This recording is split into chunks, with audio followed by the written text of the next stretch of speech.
Funny Clockman time. Funny, funny, funny. So funny. Hello, James. Welcome in, everybody. Hello. I've been silent for the past but nearly 5 minutes now. Hello, I'm the mailman guy. You can just call me Mail.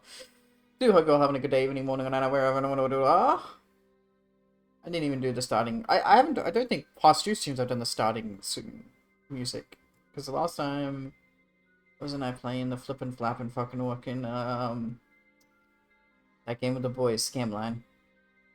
Alexei lives. We must find Alexei. So is this guy's obsessed with Alexei? Is he in love with him? Does he have like a gay romance? Because that'd be pretty uh weirdly representative of like TNO. No, he's dead. Alexei died. Okay, I understand. I get that. I looked up a little few things, and that he's obsessed with Alexei, who's dead. Long dead Tsar. Okay. Hmm. Interesting. Mikhail Golensky. Okay. Polish-born former NKVD agent who has styled his mustache, put on the most regal outfit. Oh, this is not the real one. Okay. Uh-huh. This guy's not... Okay. Interesting. Killed along with the royal family? Okay, is that like the real one that happened in real life, 1918? Yes, okay. So why does this guy think he can find him? Because, yeah, you got killed when he was like 13. I think there is a fake... Yes, there is. I just looked it up. There's a fake one who's Polish. Yeah. Interesting. Anyway, guess what? We're in a very long loading screen, so womp womp. It sucks to suck, chat. It always is a long time when I haven't played a mod in a while, right?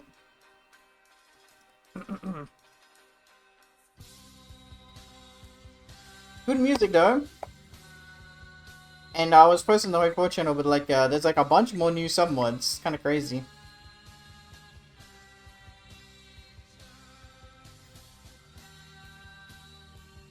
Alexei lives in Rise of Radicalism, nice.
Bam, bam. I'm just reading these quotes.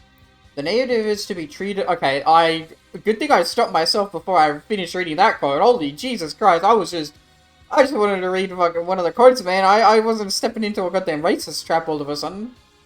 Do or do not, there is no try. Anonymous Hoi 4 dev. All the Hoi 4 devs said that, man. Probably. This is South Africa update music. Oh, in Requiem? I see, I see. That makes sense.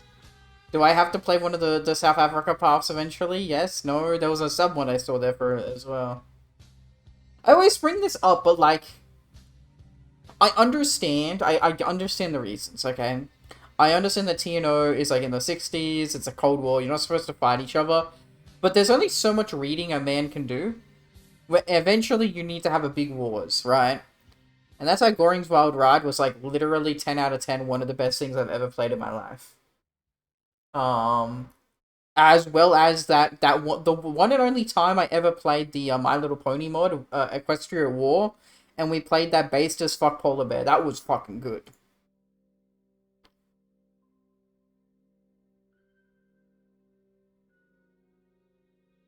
Bum bum bum ba dum bum ba dum.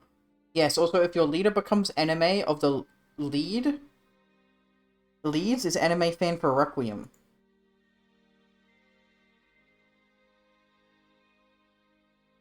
Pardon? If your leader becomes anime of the leads is anime fan for Requiem.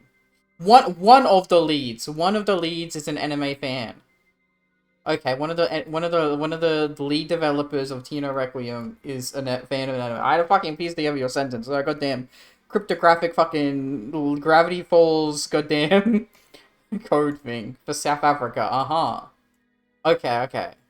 Not a develop. Okay, okay. 1960s anime? What the fuck? Most popular biggest anime in the 1960s. Astro Boy? That makes sense. Fair enough. And then 70s, we get a lot more going on, don't we? Yeah, okay. Kind of. Ashita no Joe starts, and then... Future Boy Conan, Battle of the Planets? Mobile Suit Gundam starts in 79. That's pushing it. Lupin was around. Okay, Lupin the Third. Okay. That makes sense. Heidi was in the 70s as well. The other people become confused why the leader is different when they talk in the path. Lamau. Okay, yeah, 70s makes a lot more sense. 60s is pushing it a bit too much.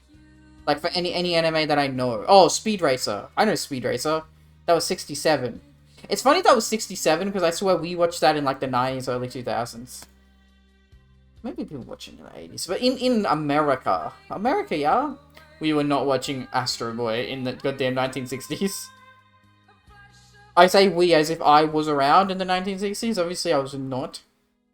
But you know what I mean? If I was magically around in the 1960s, I don't think I would have had the capacity or ability to be able to watch Japanese anime Speed Racer if I was American. Oh yeah, Disney wants to buy Epic Games. Also, there's a reason why Kingdom Hearts 4 is taking long. Why is it taking long? I'm not surprised. Disney wants to buy up everybody, man, which is kind of fucked up. But it might happen, though. Might happen.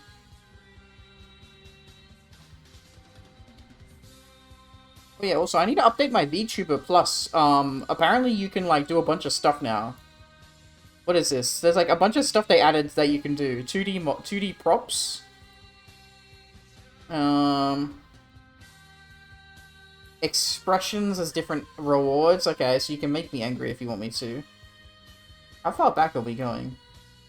Emotes? Oh yeah, you can do different rooms now. Okay.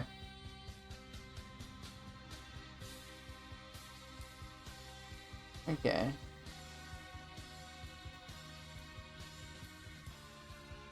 Yeah, I need to update my application. I've not updated it in a while.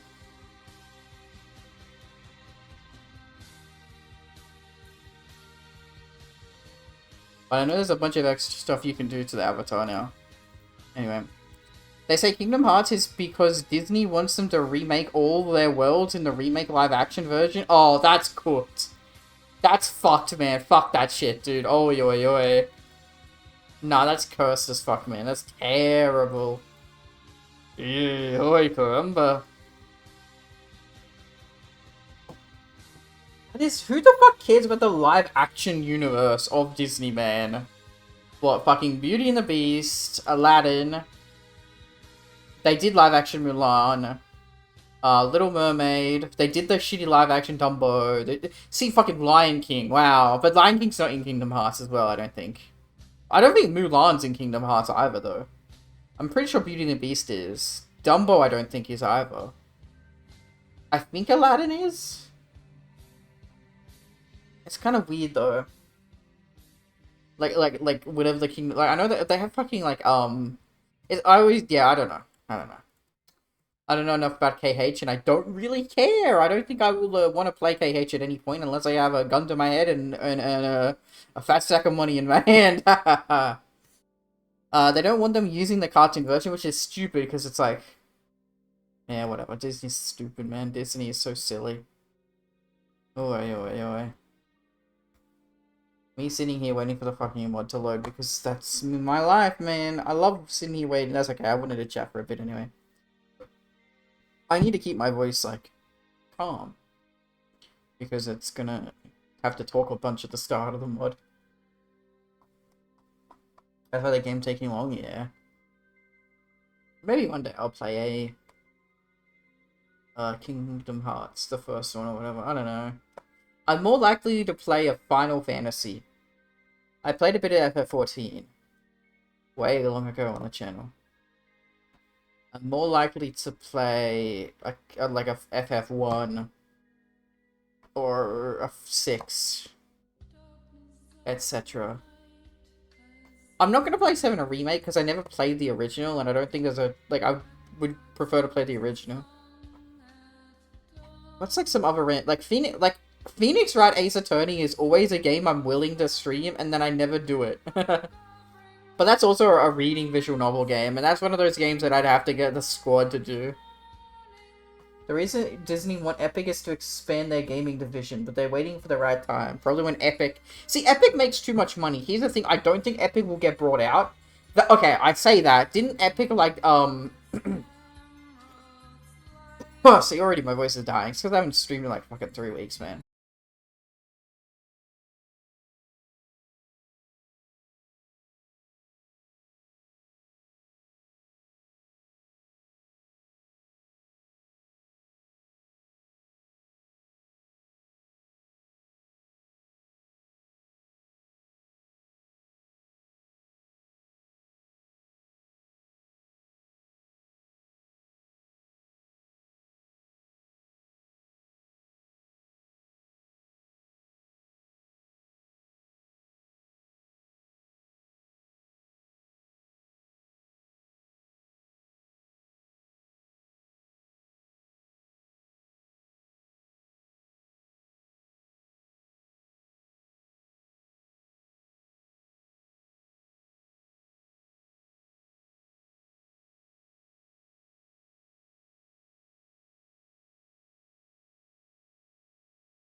I'm fucked up, man. That being said, has there been any game that's depicted 9/11? I'm just... Listen, I'm just speaking out loud. I don't think there is. Like, I feel like you're not allowed to get away with that. Like there's some things where it's like people talk about and joke about 9/11 all the time, but like I don't think our games ever like I mean like at like at very like highlighted 9/11, right? Like I know that Deus Ex has like a really weird plot line because it came out in 99, right? Deus Ex 1 came out before 9/11 and they like predicted 9/11. Well, predicted, it's, you know, I don't believe in predictions, but you know what I mean, like they had a eerily convenient um like event happen. They wanted their devs to make a COD game about America invading them. That's crazy. Well, there you go. That's imagine if that game came out and then the war happened. Wait, wait, wait.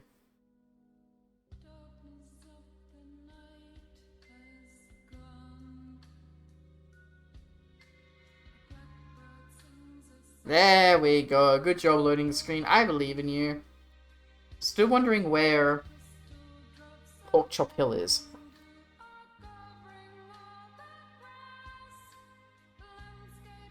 That was before the war happened, but devs felt uncomfortable. Really? Because it's too, like, politically... Like, it's too relevant to what's gonna happen. Who is this a statue of, by the way? Is that Winston Churchill, or yes or no? I don't know. Oh god, okay, so like the Africa stuff, yeah. Okay. Let me delete all my old saves, by the way. I think some of those was the EOG game that I didn't complete, but I remember I tried to complete it, but like the mod updated and it like, corrupted my save file. Holy shit, we have a bunch here.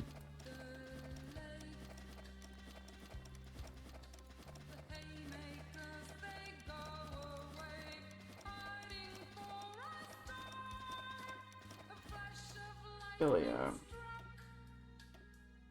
Very nice. No, South Africa. We are going Zirasha. Which is over here somewhere. Okay, which one is it, guys? Which one is it? Which one is it? Which one is it? Which one is it?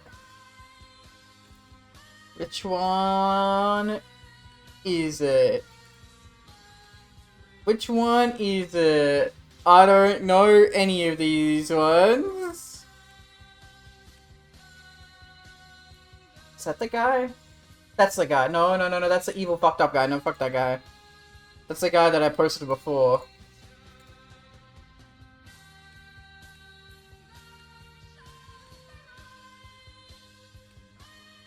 Am I crazy? I literally have not found it at all. It's towards the Europe part, but me forgot where. Okay, well, good. The next update for TNO Requiem is SAR and Soviets. Most people saying that TNO's on ice now. Yeah, I've seen all of that. People say that. Is this the guy? What's the guy's name, by the way? It's like Tabutsky or some shit. Um, Taboritsky, yeah? Taboritsky.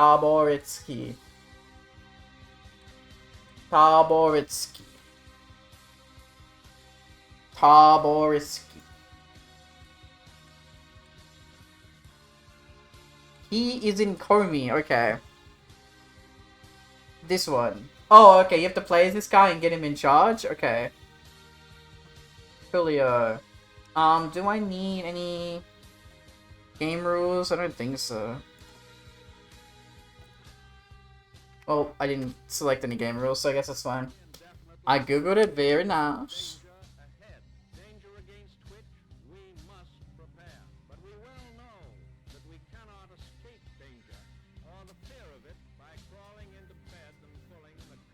Yes, to get the far redacted in charge. Far right.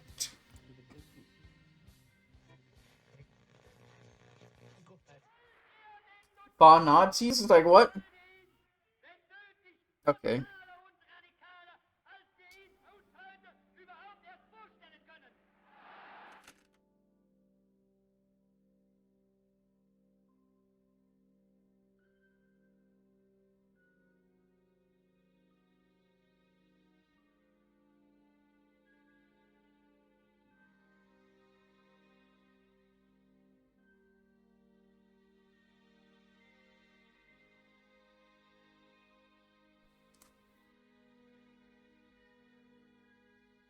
get Lev Gumilov to coup them on the political tree. Support Tobotsky, aka Funny Klokman. Yep. Taboritsky. One day I'll pronounce it correctly.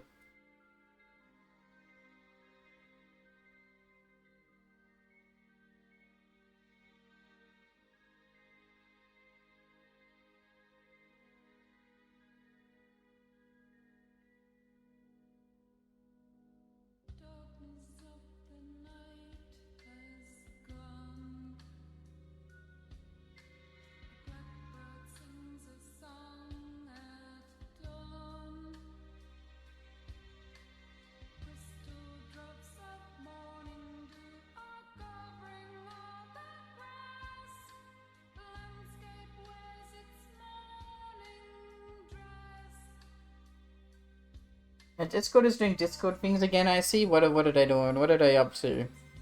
What are those bloody bastards up to now, eh? Oh, I've had it up to here with a lot of them.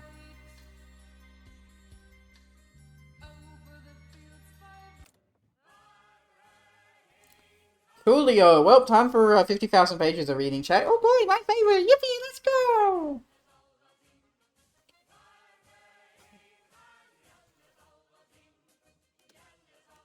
Homey Republic. Tradition. If you had to describe Russian history in one word, it would be authority. The Tsars ruled over their people with total control, as the early day peasant could only mock the Tsars behind closed doors.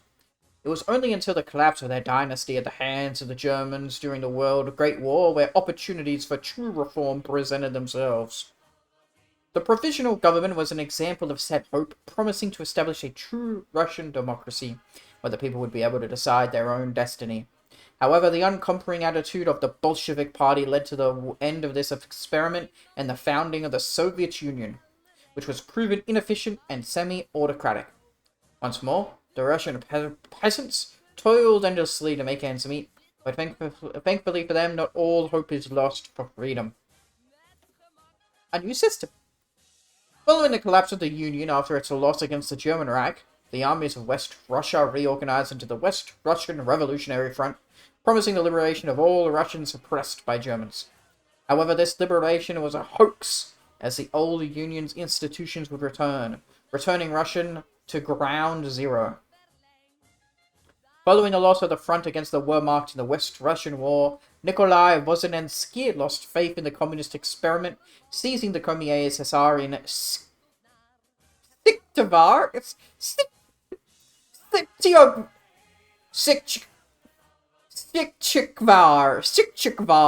Fuck me and pronouncing Russian words, man. Oi, oi, oi. Fucking hell, oi, oi, oi. Oh, lol, your model immediately froze? Oh, hi, sorry. Why is it freezing? Is it freezing when I'm in, like... What? Okay, is it... Are we doing some weird... Oh, is it GPUs off the charts? It's the TNO Bitcoin miner? Probably. No, it's because GPUs off the charts. Like, what? But why is Hoi4 using the GPU? It should be using the CPU. What the fuck, man? Are you silly right now? Yes, sorry, James. I'm trying to read and read and read and read. They suspended a person account for no reason and deleted their Discord with nothing on it. Damn, that's messed up, man. Okay, am I good? So when I'm focused on the game, I freeze. Well, what I can do is I can disable preview. And that's gonna help the GPU a little bit. But, like, fucking hell, fucking TNO GPU being like, oi, oi, oi, use all... I really do need to get a new PC, like, this time of year, chat. That's the problem, right? Well, not this time of year, I mean, like, this year. Alright, we're good. Also, hello, Marjin. Welcome on in. Hope you're doing well. Where was I up to? Sikjavar, with help from former Soviet officials such as Nikolai Soslov and Andrei Zadanov, proclaiming a multi-party democracy with his party, the People's Democratic Socialist Party, the DSNP. Winning the first elections. Now, the democratic experiment could truly flourish in Russia. However, the experiment already had its flaws from the start. My model is still freezing, isn't it? Okay, what can we do to get rid of resources? First thing, so see, I don't want to press escape because it closes this, and I want to keep reading all of this. So maybe I just like Maybe I just keep pushing through until we get to the settings, yeah. It's kind of weird that 80% GPU is being used right now. Now, to be fair, like, OBS is using up a lot as well, but, like, it's the normal amounts. The Hoi 4 is using up way more than it should. Okay. The game. Unstable institutions. Hey, mailman, come on. What we could do is...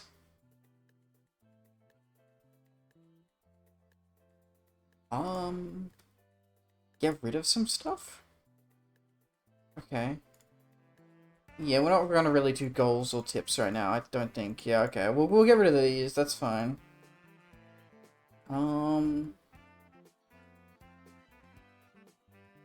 Okay.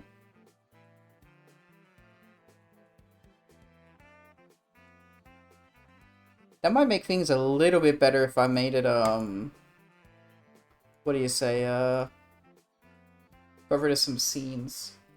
Hello, Mailman. I've been fine. I've mainly been waiting to see if you play other mods.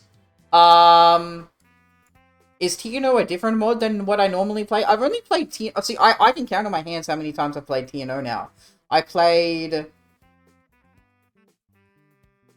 the one guy that has all the nukes, whatever his name was. And I played... Goring's Wild Ride in TNO Requiem, and that was it. Those are like the 2 times. Different than TNO, I mean. This is the 3rd time I'm playing TNO, funnily enough. And then the Black League, that's it. Thank you, James. And then, what was it before? Last time I played TNO, they made me play the Fire Rises. We were playing the Fire Rises, we played a Yoji China. Now, when I hopped on the Discord today, I said, okay, hello James and Polocus, my 2 only people who ever watch me every stream. I will play Hoi 4 because I haven't played Hoi 4 in, like, months and months now. Like, it's been, like, 2 months, I think, since I played Hoi 4. And I said, okay, if you guys can agree and pick one game, then one mod and one game, one country / path. Oh, yeah, I see text-heavy mod and I zone out. No, that's fair, I get I'm weird, okay? Like, I need a bit of both. I actually don't disagree with you, Marigine. I really like plot and reading. I will say a mod that I used to really like, that I've actually gone back on, is Kaiser Redux. I really like playing Kaiser Redux, but streaming it is agonizing and bullshit. I remember playing the Australia update. They updated and added, like, a whole good Australia path, right? But, like, every fucking in-game day was, like, a fucking page of reading. And it's like, yeah, you can skip it. But then what's the point of me playing your mod? If it's, like... If this is, like if you're putting effort and, like, it's intended. It's assumed that I should be reading. Like, that's part of the experience, right? So, I go back and forth on it, right? Play TFR? Yeah. Yoji's China. But that one has less reading, weirdly enough. TFR is pretty okay, I think. Fallout New Vegas is a Chicago mod now? That's pretty badass. Are you planning to play the Australia DLC Thunder at Our Gates when it comes out, right? Which, you're working... aren't you the developer of it? You sly son of a gun. You're the developer on it, I remember. Yes, I will play the Australia DLC, don't you worry. I really like when vanilla comes out, because I like... I'm working on the other one. God damn it. Fuck, I guessed incorrectly. Fair enough. The Czechoslovakia one, that's right. My bad. Yes, I will play the Australia. I'm also going to play the Czechoslovakia. Czechoslovakia is one of probably my favorite... It's always a toss-up between Czech and Poland, but I think Czechoslovakia might be my favorite country to play as in all of Hoi 4. And I'm mainly counting mods. Like, obviously, I'm not saying, oh, vanilla Czechoslovakia, oh, my favorite focus tree ever created. But Czechoslovakia, like, Central Europe, minor nations, are the most fun I have playing Hoi 4. So I like a Czech, I like a Poland, I like a Hungary, I like a Romania. Because I feel like they have enough miners around them that they can build up, and then they fight the Germany and all the Russia. It's one of those things where I really like it. It just makes sense, like, building up wise. I like playing Romania even if the tree is ancient because of its position. Yes, exactly. Like, it's for me, it's more position as well. I'm just checking output. Can we... I'm gonna lower it down to medium quality. Ultra low latency, that's... Yes, please. That's the main one that we want. Okay. That should hopefully make the, make it run a bit better. I don't know, though. As soon as I alt-tab, is it gonna freeze my model? Yes, it is. So that's when we go into the settings, and we go... Render. And we turn it to... medium. And we go... Okay, but if I turn it... See, the problem is if I turn Mailman to very low, he looks really dog-ass. Like, actually, no, he doesn't even look that bad. I thought I lost quality when I made it very low. You can see my jacket, though. My jacket, like, the arms stop being, like, rendered properly. That's the weird thing. We'll make Mailman very low, because I don't think it really matters that much. And it's still fucking... Ba ba ba ba ba ba ba. Yeah, it's still freezing the fuck out of the game, man. Jesus. Hoi4 Modders has been addicted to the horse anime now. Really? Everybody's playing Uma Musume? Is there a Uma Musume mod coming out? Probably gonna be. It's probably gonna happen.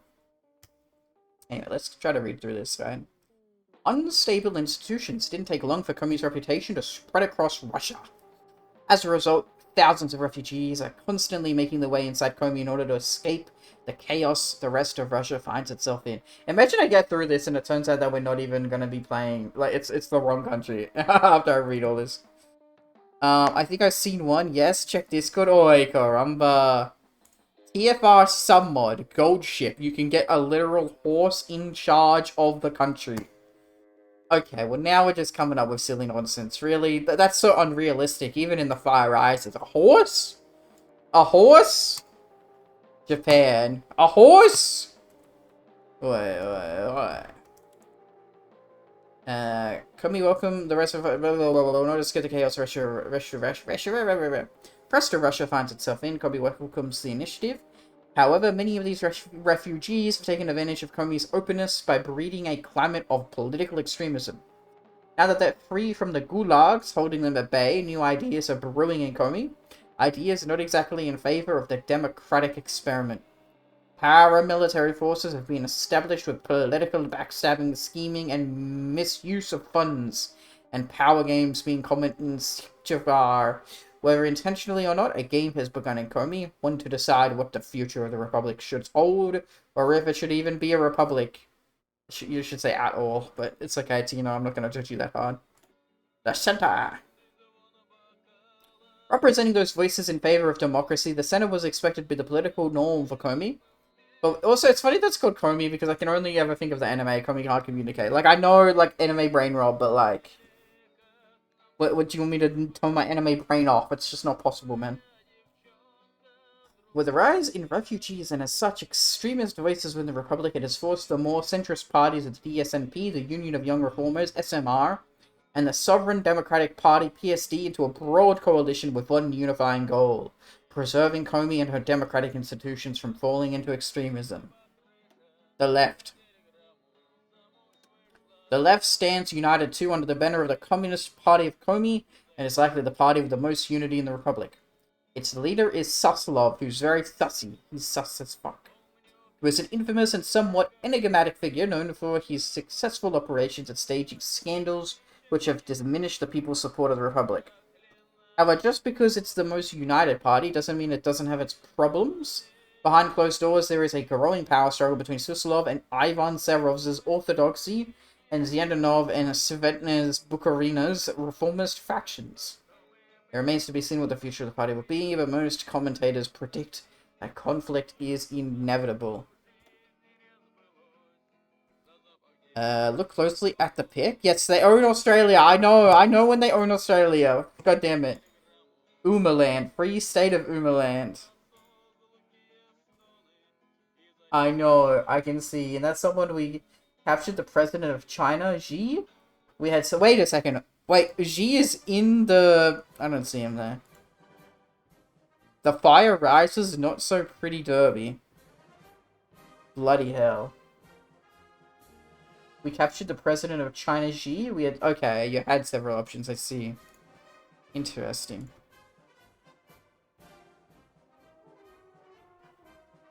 We made him do a dance? What the fuck? In concert? What the fuck, James? That's messed up, man.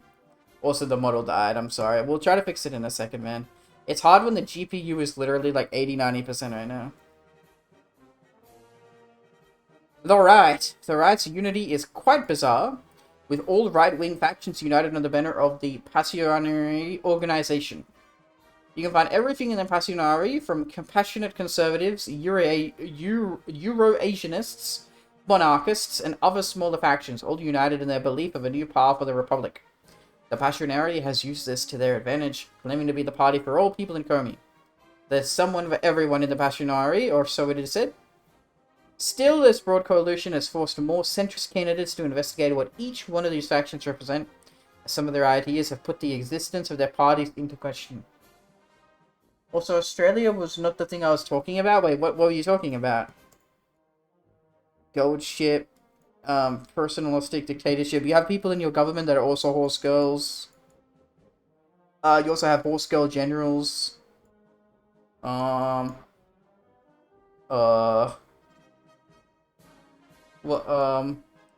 Clicks counter 674. It rhymes with clicks. Yes, that? What? Clicks counter. It tells you how many clicks you've done? What the fuck? That's very weird. That's very odd. Fair enough. The present. No, sorry. Wrong, yeah. The present. Our surroundings. We've been looking inwards for the past few years. As a result, we haven't had the time to study the multiple warlords and factions beyond our borders seeking to take advantage of our current situation. There are the remnants of the front lingering north in Arkhangelsk. Vladimir III and his wing of collaborationists now have full control over Vyatka. There's another wing of collaborationists as well, the RDA in Samara, yet not quite as detrimental as Permium, now under the control of the Aryan Brotherhood and their cultist beliefs. Our surroundings tell stories of the old systems of Russia re-emerging and some new ones as well.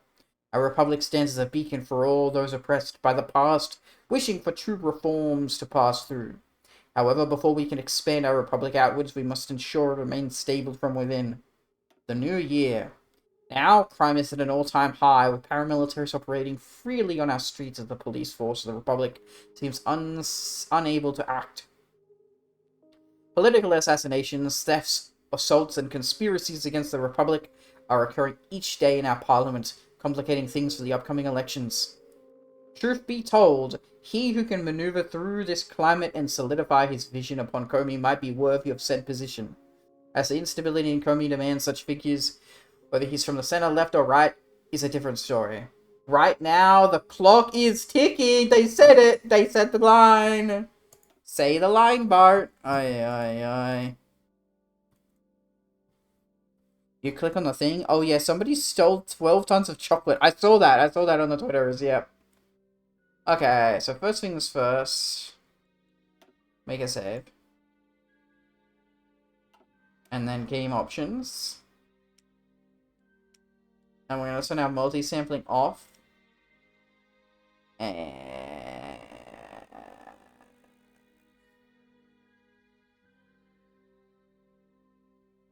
I don't really want to do anything else. We turn shadows off. Turn weather off. Turn 3D buildings off. Trees off. Cities off. Should be fine. Shouldn't need to restart it. That should be fine. At least I'm hoping so anyway. How am I doing? Is the model better? It is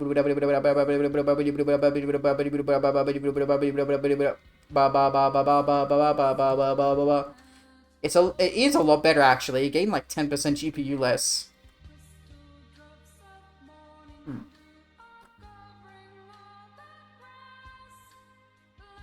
Okay, I think we're good actually. I think we're really good. Okay.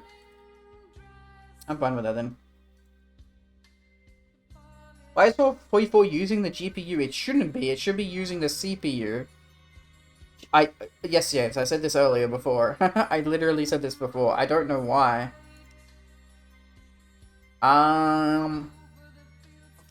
It could be, like, I know when you set up Hoi 4, it has, like, the, you can select a renderer, like Vulkan or, DirectX. Maybe it's an issue with one of those. I don't know. My GPU is also probably, like, dying right now. That's really a big problem, too. The CPU as well, man. Okay. Cool, let's get going. I never know how to make divisions good in TNO because I don't know it very well. So I'm just gonna like keep everything for the time being.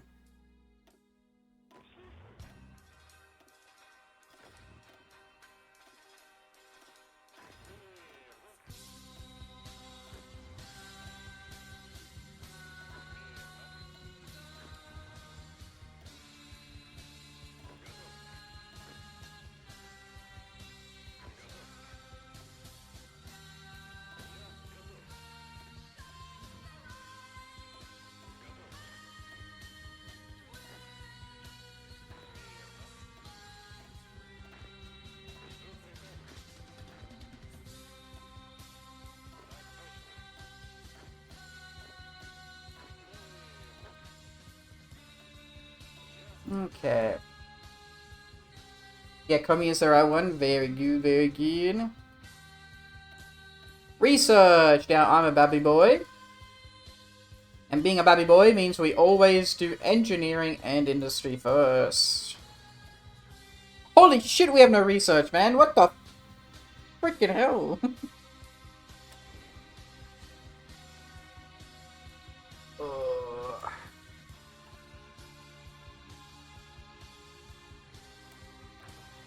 Probably that. Cute. Do they have, experimental facilities now? Yes or no? Oh, fuck, I forgot that you have to do this in TNO. Fucking bullshit. So this is building stuff, mills is to produce. Well,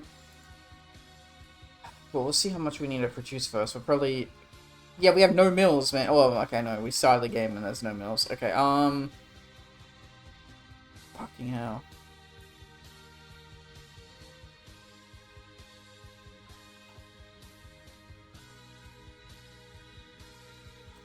Wow.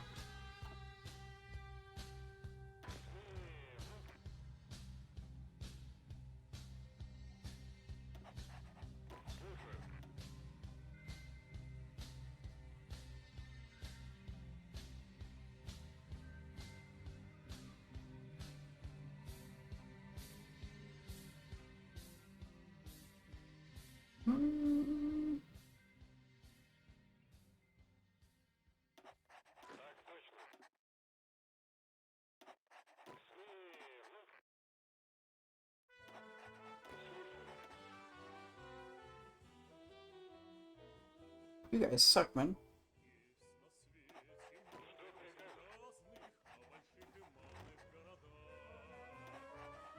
Okay.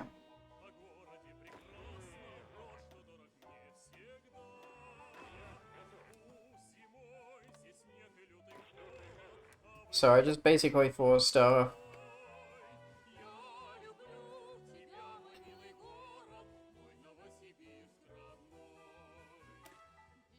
What the fuck is this division? Jesus. Okay, at least that makes sense. That's quite good, actually. Eventually, I like turning every one of them into elites. Yeah, no, light sucks. Okay.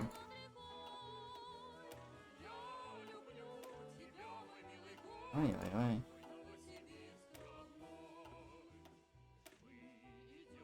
If I was crazy, I literally could just make that, like, the main thing. And you know what? I am crazy. I literally am crazy. Is it smart? No. Is it good? Possibly. But we sure as hell need to make a lot of fucking,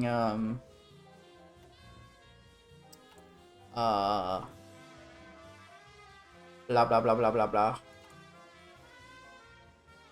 Equipment. We have no military? Yes, we do. Shut up.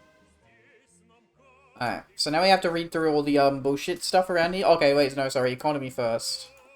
I know how it works. Okay, so right now we have a 21% deficit. That's not good. We basically make army funding go all the way to nothing because guess what? We currently don't need to run an army. Like, come on, guys. We're literally in a, like, we're not... It's in peacetime right now, okay? And then normally I like to do as much... We don't have that bad. Research is probably the best. But social expenditure is probably... You want to max that out. Yeah, okay, you do... Okay, and then... Honestly, we can't really fund anything right now. Okay, so that's literally everything right now. Defunded. And so we have, like, no money. Wonderful. And what we want to do is, I think you try to do... Inflation, or you lower inflation?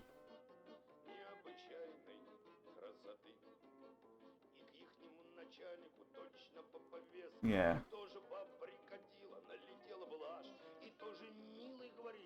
I always try to keep it lower. Money creation is not good. Never do that one. Okay.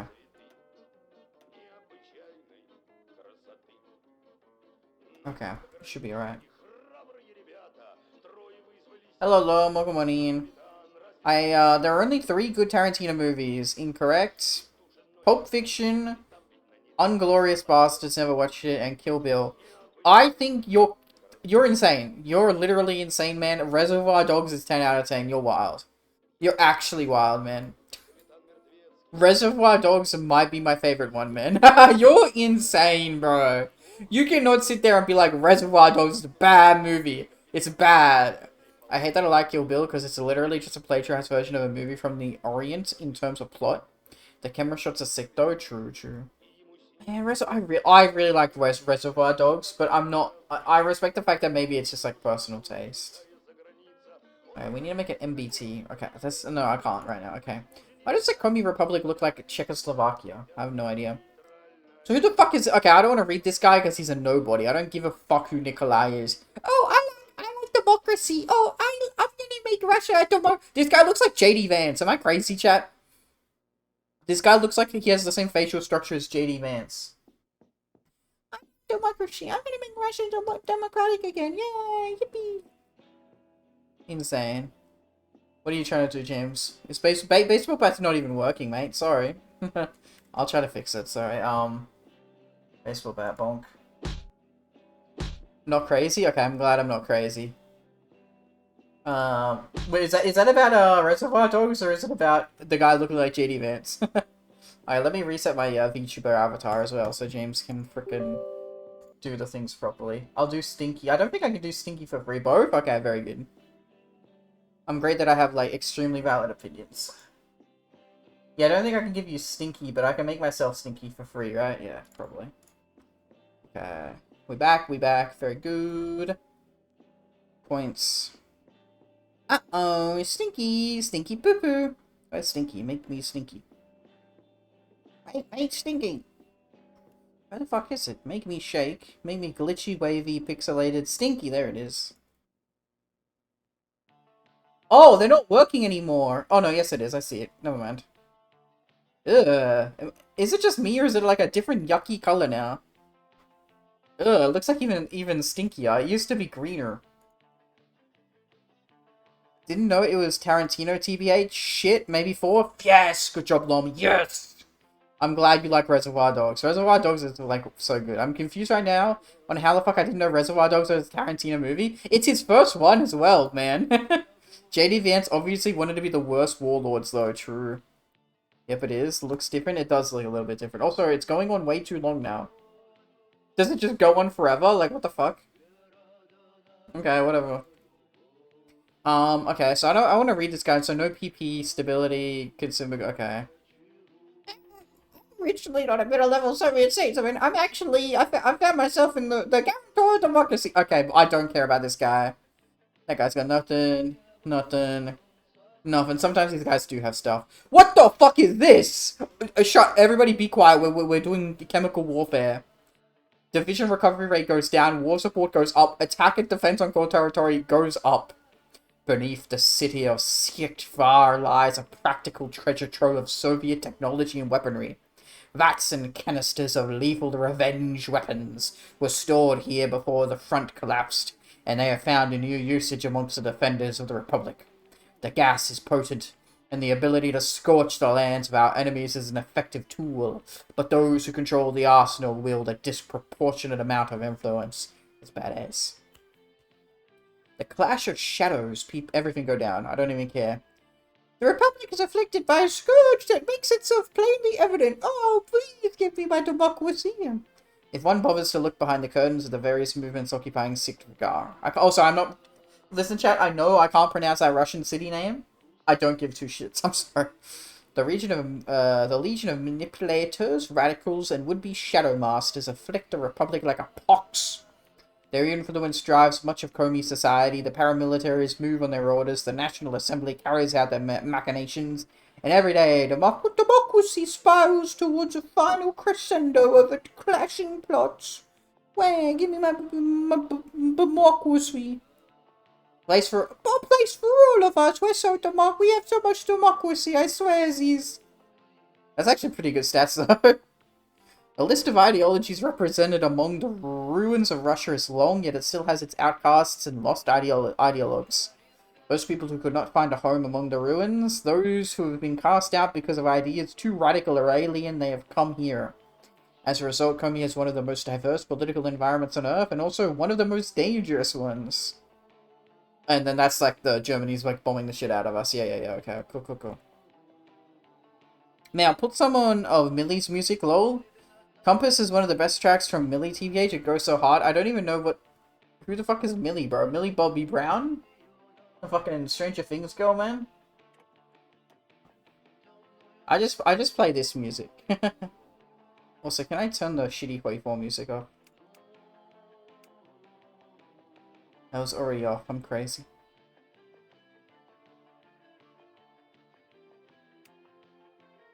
I don't know. Oh, that's Africa. No, I guess we're not Africa. I don't know. I don't know what's fitting for Russia, right?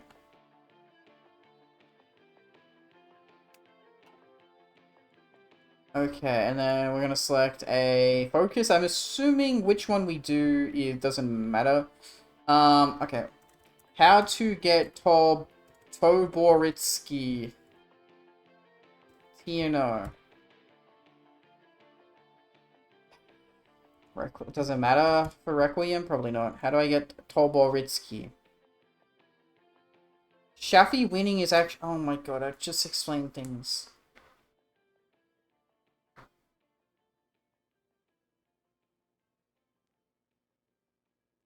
This is so confusing. He has to get Lafar right in charge. Okay. Okay. Let's get the long music. No, didn't I pause the music? Am I crazy? I guess I'm crazy. Never mind. Oh, isn't this the anime girl? Yo! No, everybody out of the way. Yo! Wait, don't. No. She made songs for Project Moon? What's Project Moon, man? About Project Moon, the CEO had a small crash out, which was insanely valid during one of the game streams. Lamau. Oh, Limbus Company. Okay, they're Project Moon. I see. Okay, so is this a playlist or just one song? Just one song. Okay, I'll do. That'll do, little pig. That'll do. What do you think of that TFR Russia game we did? Very based. Which one? Me scrolling up. Russian National Union with Mikolai Axel. Just one song? I mean, I got a playlist, brother. Up to you if you want me to play it or not. I don't mind either way.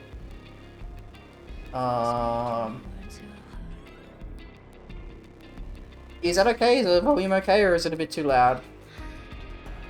I'm assuming it's fine. It's always a bit too loud for me, but like, doesn't matter. I'm assuming it's good. Okay, anime girl's gonna be dancing. Fuck y'all. Okay. Get the fuck. Okay, so I gotta go here. Okay. What the fuck is this? A budget? Does the budget change, like, okay. Okay, I guess... I can do this whenever, and I always like to go politics, then economy, which is not good. You shouldn't do that, but I'm doing it. The last year of the presidency. Our ruling coalition is headed by the most left-wing democratic faction, the Voznesky, under Nikolai Voznesky. Wow, I wonder why they named it after him. Under their guidance, Komi has seen significant improvement, rebuilding from the bombs, lowering the death toll, and attracting refugees to our towns and cities. However, all is not quite well. Voznesky's ties to the far left, specifically Andrei Zhdanov, are quite alarming, and a source of constant discomfort among the more conservative members of the coalition. Time will only tell if the Voznesky will be able to keep their position at the head of the party, or if another wing will take their place. Gets event, the party's composition decreases the influence of Nikolai by 1. You don't meet the requirements. Oh, because I'm an idiot, I had to click on the other one. Sorry, my bad. Wait, what? Okay, there we go. For some reason when I try to click on it, I was actually clicking on the wrong one. The foundations of saying, my bad. PP go up, stability go down.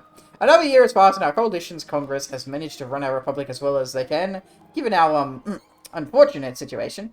However, the cracks are beginning to show, and factionalism within the Republic and even our coalition is growing at an incredible rate. If we are to continue our custodianship of Komi and prevent the radicals from taking power, we must act quickly and decisively to put our enemies down. Wonderful. I just realized we have to check decisions and see if there's any bullshit. Oh, okay, no, this is fine. This one we turn off because it's whatever. It's not really that insane. Oh. Oh. I don't care about that. That one we keep in the background. I think Polokas was telling me how to play this, but I don't remember. So, okay, let me get the music up. Bam, wait, why'd you give me 2 playlist links? And this is from library. Okay, I'm playing the library one because this is the one I clicked on first. Germany got slightly bigger in that part. That 8 Austria and Poland doesn't exist, and Finland. Damn, what the hell? One is from Limbus, the other is from library. I see. Okay.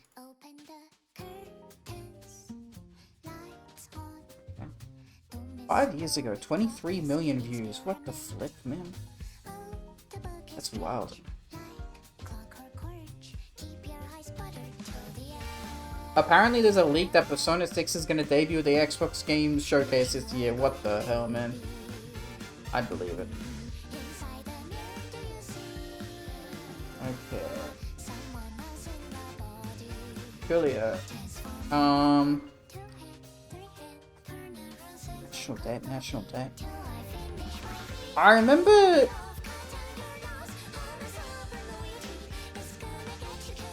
Polokas telling me that, like,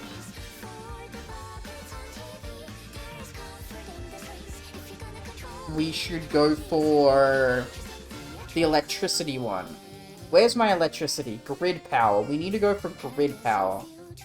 Also, I need to build shit. I don't know if do we get any free infrastructure? They always give me free infrastructure, but I don't really fucking care. I don't care, so I'm just gonna build max infrastructure. Why? Because I can. Over here. We don't even have a sieve. Okay, that's right, because I have to go here. Wait, what? I should have 1 sieve. So fuck yourself. Low manpower? Yeah, we'll be fine. This is basically the opening to the library. I just can never bring myself to skip it. It goes so hard, especially the visuals. Badass. Okay. What am I doing? I saw those. Okay, I have to check this bullshit. Okay.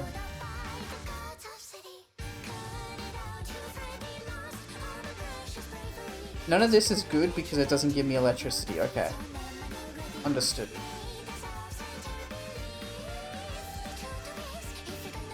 Okay, and then House of Cards, right? No, friend. Okay. So I have to get the right in power, I think? Correct? I'm assuming so. I need to get Shafarechi elected, okay. Okay. An hour into the stream and I'm still reading fucking bullshit because you gotta fucking read 50,000 million fucking pages in TNO to even get the game started. Talked to myself over in library, just now realized. Really, how did you do that?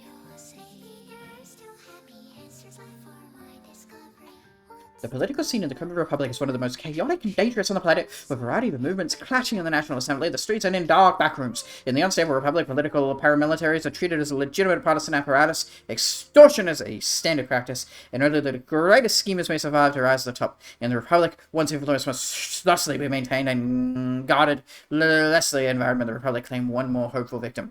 The most powerful political faction in the Korean Republic is the political center. The right, the center, the left. We want to say fuck the left, fuck the center. I'm going far right, baby boy. Yay! I love the Nazis. Whippy! Igor Lev Taboritsky. That's the guy that we want. He's only got 19 there. Okay, but we actually need to get Sharovich in charge to begin with. Okay.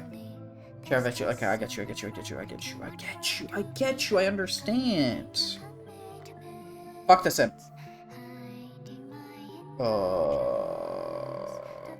Nico, who no, get Nikolai out, fuck that guy, he's the left. No, he was the center, never mind. Stelina? Not me either. SMR Ivan? That's not me either. Yeah, fuck the left. So the right, we want to get the right in charge, wonderful, done, beautiful. And then we have friends of the left, didn't we? A friend on the left, hey, you want to be my friends? No. Decrease the influence of Andrei Zinov by 5, that seems pretty good. We kind of want to do that, don't we? Who the fuck is Andre? He's this guy, 42. Okay. Fair enough. And we kind of want to make that go lower. Anyway, okay. Children remove our ties? Okay. Drastic consequences may occur. Okay, that seems worth it, though. Okay. Definitely not that one. Definitely not that one. Definitely not that one. Definitely not that one. Definitely not that one. Definitely not that one. Definitely not that one. Okay, wonderful, good, we're good. Lovely, lovely. Russia has the most pass in the Fire Rises? Really? Damn. I fucking did the requirements for the bad endings, not the true ones? Fuck. Bro, this song playing when you spoke about being pro-Nazi, this run was so perfect. Because this song plays in the fight against a Nazi science experiment. Okay, that's actually base. That's cool. not the Nazi science experiment. I was saying it's the song. Okay. GDP 490, interest rate, blah blah blah. Okay, save game. We're good to go. Oh yeah. Okay. But does it really matter when I'm about to click play and I'm going to have 50,000 fucking pages pop up and be like, hey, would you like to know the entire history of this tiny specific geographical region in Russia that you've never even possibly heard of before you ever played fucking Hoi 4? I'm sorry, I'm having a fucking... Me when the game is plays like the fucking game that I know it's supposed to play like. Wait for it. I'm waiting for it. Okay, wait a second. They didn't give me a page. Oh my god. Okay, never... I bow down to you. I bow down to you, glorious Hoi 4 mod, who didn't give me a fucking 50 pages of events. Oh my god, I love you. Oh, I love you so much, man. This is the love. I rip out my heart. I hand it to you on a silver platter, and you fucking throw it back at me. This is why you should never fucking love anything in this world. This is why you should never trust anybody in the world. This is the fucking betrayal that I get. I swear to God, man. I swear to fucking God, man. Get that anime girl off the fucking table, man. She's fucking tripping out my brain. What?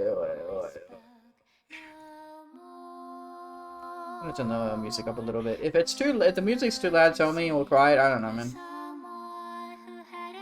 Which is so weird because the fight isn't important at all plot-wise. Like the other me songs play against important folks. Male reaches minus 45 sanity while me plays in the background. This is basically a Project Moon gameplay. Pizza Guy posted new videos yesterday. I saw you post the video. We'll get around to watching something at some point. Onion ring pizza? That sounds pretty delightful, actually. Is it a normal pizza? I hope so. The Custodian. The workday of Nikolai passed in an unbearable, soul-crushing, yet in no way carefree routine. Only having reached the threshold of the presidential residence with his allegedly step, the president was immediately caught in the intrigues and schemes of the commie politics, dealing with the chaos that engulfed the newborn republic. The chaos to which he no less than the radicals he despised. That's not a sentence.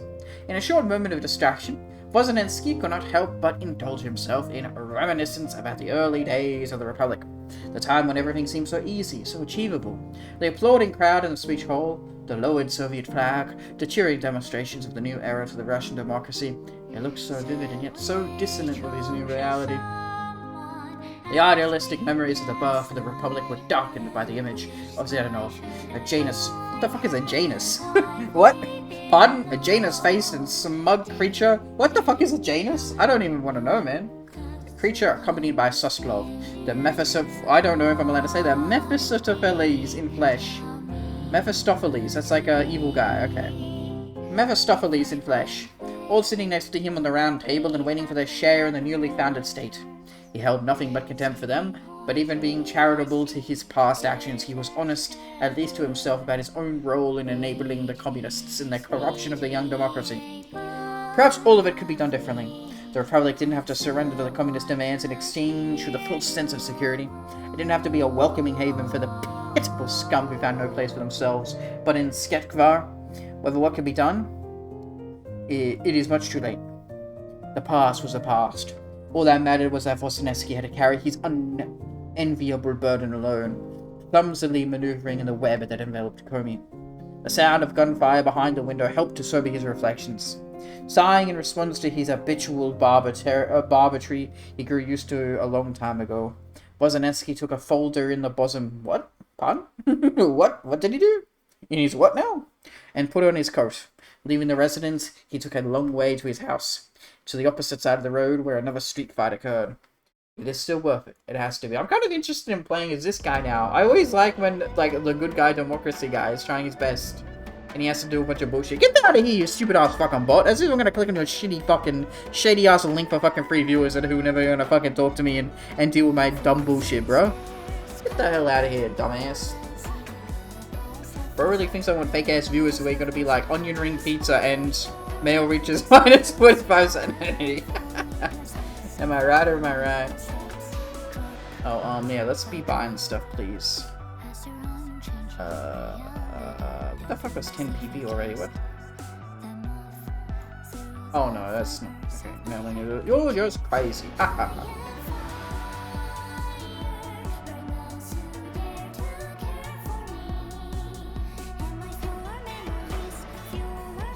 We don't need to read these ones, because it's not relevant to me, right? US and Mexico bullshit. I think immediately we got a 25 to empower the right. The Peacemaker! What? John Cena's here!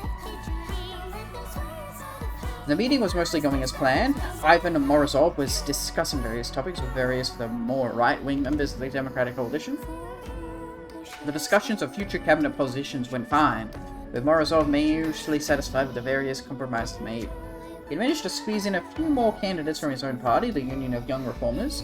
He discussed upcoming campaign strategies, seeing which districts would have more or less funding from which parties, and working to discuss ways to penetrate some more of the radical districts. However, Morozov was not surprised when the mention of political radicals derailed the meeting. Those communists are going to tear down all of the progress we made in the name of their so-called People's Revolution. Popular my ass. Our Democratic Coalition is the only thing keeping Komi from falling to wannabe despots, exclaimed one politician, and as many of those present agreed with him, he continued on. And what is Vosneski doing? Huh? He's cuddling with them. The DSNP are destroying this coalition, and I won't stand for it. This could get out of hand. Quotations ended. This could get out of hand. A fracture in the coalition could seriously damage their performance in the elections, allowing the radicals to gain power. Morozov had to do something. Friends, colleagues, I understand your fears, truly I do. I myself am wary of Vosneski's weak stance towards extremism. However, endangering the coalition's unity is not what the Republic needs. We must instead look at our alternatives. Morozov paused briefly. Vosneski has led our republic for some time, and Komi has grown considerably under his leadership, despite the bombings. However, Komi, I feel, may need someone new in charge, someone who can truly heal Komi of its most infectious disease. Elections are soon, friends, and we stand for democracy, do we not?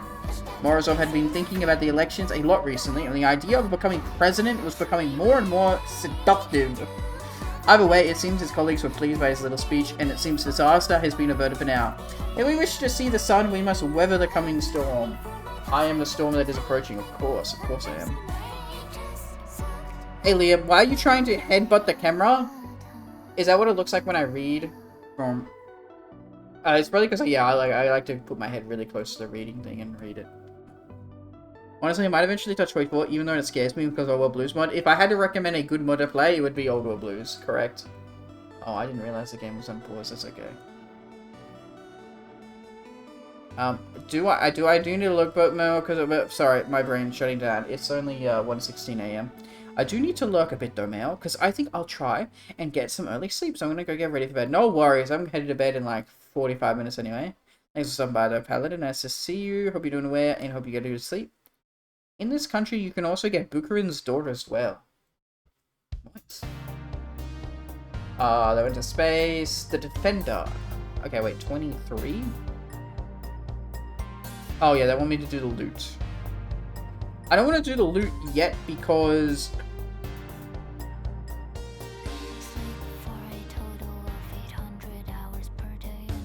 I don't want to do these yet because they don't really help me, but I should do them because I need loot, but I like... It just seems like a waste of PP. You need so much PP and I don't really want to do this. I don't know, maybe I'm insane.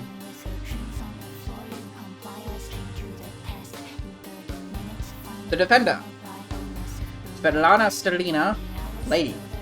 And she's a communist. Looked down at the shuffled papers on her desk as the lights flickered once more. She barely noticed, instead running a finger along a neatly written note in one of the margins. Future mayoral candidate, it said, next to a grainy photo of a smiling woman. She nodded to herself. She would be perfect. Another name went down on the list she was assembling. Another person to contact, to fund and align. One more of the endless lists of personnel that the governing coalition employed to keep the Republic running. A thought flickered through her mind. An image of her combined proposals for appointments. What a government that would be. Free of radicals and subversives, free of corruption, and dedicated to the Republic over all else. Men and women who knew, above all, that there was a greater good to work towards. As she placed the list to the side and looked absently at the now cold cup of tea that was sitting forgotten on the other side of her desk, she wondered just how her personal path had ended here. Her transformation from the young, decadent party girl that she resented so much to a dedicated public servant. It did not matter, she decided. It was merely a matter for a record, to be consigned to distant memory. As always, in personal development and politics, the true important thing to think about was the ends, the now, and the future. It will all pay off. Someday. Also, Siren Soviets has no release date yet, but it's soon. PM. 25. Give me the 25. Going once. Going twice. Show the 25. Oh, beautiful, beautiful, beautiful. And then we'll see. We'll obviously save up 50, but we'll see if this, like, we can keep doing more, right? Oh, also, I should probably check my. Yeah, okay, we have, like, no notes for anything, okay. Oh, I forgot that we have planes. My bad. Not that it matters. We'll try to train them. Cast, fighter, transport, okay. We need MBT. BT, please. Thank you. We also need our planes, okay. What the fuck is a fighter, man? Pass. Transport? Where the fuck is a fighter? There's no such thing. Is it interceptor? Is that a fighter? No, but interceptor is not a fighter. Do we just not start with any fighters? Yeah, I think the early fighter. Oh, no, that was stuck at the top. Ah, yes. Understood. The modern boggart here. What the fuck is it? Sounds like a goddamn, Harry Potter creature, man. Of all the tales of the Russian anarchy, there stands but one that has spread from the frozen lands of the Far East to the city of Kostroma in the West, and even deep into the lands of the Nazi Empire. The story of a wanderer from parts unknown who brings justice with them as they walk the desolate roads of old Russia. Yeah, I read this before, but I'll read it again because it's kind of hype. This wanderer has come to be one of the greatest enigmas in all of Russia. Little is known about this enigma, Some reports they are a former ranger of the Rural Guard, a man who has left his home to bring justice to the worst of Russia. Others tell tales that of a former war-marked soldier, consumed by guilt and under a self-imposed exile, as a penance to the people he wronged. A few scant reports tell of a widow from a destroyed village, seeking to bring to others the justice she was denied. Whispers in the east speak of an American volunteer from the West Russian War, stuck in a land not his own, but still doing good where he wandered. And in the bars of Siberian cities, one can always find strange and likely drug-induced tales of a man from the future come back to save the world. Whatever their true identity and whatever their purpose in the corpse of the Soviet Union might be, all that is truly known is the kindness they have shown to a people so used to violence and death. Tales are told to the wanderer holding off entire bandit raiding parties single-handedly, liberated slaves from Palm, tell of an angel of light freeing them from the shackles before disappearing into the night. And rumors have even come from Moscow of one-man raids on Nazi strongholds. In the end, while many of these deeds are undoubtedly fictitious, the actions of this hero, this modern-day bogatier, have lit a fire of hope in the hearts of even the most trampled upon in Russia. Interesting story, nothing else. It's literally just Big Boss Man. Straight up just Big Boss Man. Hello, Polocus. Is that a fucking TNO reference? It is, buddy. Is Mailman a TNO reference? No, he's too much of a bozo! Okay, it says the Polish bozo, man. What the flippy hells? Paragon. The door swung smoothly to the side as Anatoly crept into the house, slowly letting out a terrified breath. Clutching the pistol at his side, he advanced down the hall, ignoring the quiet chatter of the bodyguards in the other rooms. They wouldn't dare disturb their master while he slept. He hoped, prayed even. As he reached the last door, a plain wooden thing, and wrapped his shaking hand around the knob, Anatoly felt a small smile creep onto his face. This was much easier than expected, wasn't it? All he had to do was shoot an old, sleeping man in the head and it would be done. The Republic would be free of a devil. Anatoly entered the small bedroom, squinting in the dark as he raised his pistol at the dark mass on the bed. The first shot hit Anatoly in the hand, the next in the knee. This guy got shot first, I get you. He squealed in pain as he snapped his gaze towards the darkened corner the shots had come from. Nausea rocking his stomach as he met the gaze of his target, sitting comfortably on a leather chair. Come now, Mikhail Suslov intoned, barely above a whisper. Surely you didn't think no one's ever attempted to kill me before. Oh, why is this guy badass? What? Oh, man. I like how you guys are like, oh, Player's the funny Russian man. And, like, I don't know nothing about him. And I'm reading the story. I'm like, I like this democracy guy. Who the fuck is Nikolai Suslov? He's like, man, were you trying to kill me? I've played this game before. Anatoly opened his mouth to speak, to cheer the famed Shadow Master of Komi. All that exited his throat was a whimper. Suslov shook his head. Ashamed. Usually Gumilov's lambs are made of sterner stuff. He pulled the trigger again and Anatoly saw no more. This is anime shit, man. Holy fuck. Suslov stood from his chair, sliding this still smoking pistol back into his jacket, gaze fixed on the bodyguard as he burst into the room. Leave him on the steps of the National Assembly. Gumilov hasn't gotten the message yet, it seems. Perhaps another demonstration is in order. Bruh, that was fucking aura farming, man. Wait. Fucking Suslov, kill that man now. Don't slap me. Suslov is a scumbag that deserves to get tied to the wooden pole and burned alive. Really? What? I don't know nothing about that, man. They haven't explained that to me at all, man. The political power. And then we're gonna lower this motherfucker's cutting ties. Bam. And then we already read the next one. Accidentally. Cutting ties. As Vosinetsky penned sincerely Nikolai Yosevensky to his paper, he let out a sigh of relief. The weight of this burden will forever be lifted and he could rest. No more connections, no more ties, no more association. Vosinetsky will be free. Calling a trusted courier. Mailman? Pardon me, hello. He ordered the young man, that's me, to send the letter straight away. His purpose would be official safe business, with the contents classified. He placed faith in the deliverer to complete the task timely. Vosinetsky did not know how long these ties could last before being thrust in an intrusive display to the unaware public. The young courier nodded his head at the command and was dismissed straight away. His duties were evident to both men, and it was best for him to start accomplishing it. As he left, Vosinensky smiled. Relaxed now, he sat back in his chair and muttered, "Severance, at last, bro." I like how bro, fucked over his, biggest alliance. So funny. A day in the Assembly. The National Assembly of the Communist Republic is a place of intrigue, deception, and thinly veiled threats disguised as compromises. Despite it being a well-functioning part of the Republic's body, it was filled to the brim with different shades of plaque clashing within. Among the zealous left and populist right led the ruling Center Coalition. The DSNP, SMR, and PSD were the three truly democratic parties in the Assembly. While they could not be more different in terms of their policy, all of them sat together and all of them hated the extremist rules, eyeing their seats hungrily from the shadows. On the border between SMR and PSD seats sat two assembly members, looking a bit more alert than usual at the new selection of bills being brought up on the floor.